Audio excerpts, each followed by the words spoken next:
So ఈరోజు నేను అడగబోయే ప్రశ్న ఏంటంటే, యూనివర్స్‌తో కనెక్ట్ అయ్యే గొప్ప మంత్రం ఏదైనా ఉందంటారా? అసలు యూనివర్సల్ మంత్ర ఏదైనా ఉందంటారా అసలు?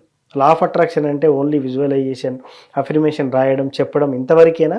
లేకపోతే యూనివర్స్‌లో గొప్ప మంత్రం ఏదైనా ఉందా? ఆ మంత్రాన్ని మనం చాంట్ చేసే అవకాశం కూడా ఉందంటారా? ఎస్, ఎగ్జాక్ట్లీ హ్మ్. ఉందండి. హ్మ్.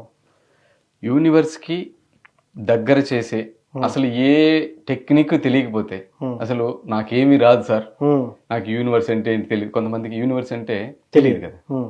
తెలుగు చదువుకుని ఉంటారు. యెస్. కొంతమంది అసలు తెలుగు కూడా చదువుకొని ఉండరు, యెస్.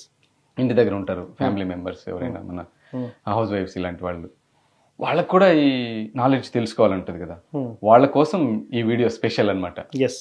సో ఏ టెక్నిక్ లేకుండా, ఏ మెడిటేషన్ కూడా లేకుండా, వితౌట్ మెడిటేషన్ ఓకే. యూనివర్స్ తో కనెక్ట్ అవ్వాలంటే okay. This is the only way. Super. Only one word hmm. You can connect with the universe. Okay. One word, ఒక్క పదం హ్మ్. మీకు ఈ విశ్వానికి కనెక్ట్ చేస్తుంది. హ్మ్. అదేంటో తెలుసుకోవాలని ఉందా? ఖచ్చితంగా. సో చాలా సింపుల్. అది తెలిస్తే ఇంతేనా అని అనిపిస్తుంది మీకు. ఓహో!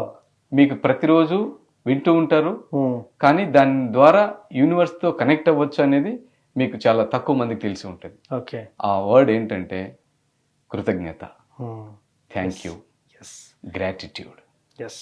ఈ ఒక్క పదం మనల్ని ఈ విశ్వంతో మమేకమయ్యేలా చేస్తుంది, విశ్వంతో పూర్తిగా అనుసంధానమయ్యేలా చేస్తుంది.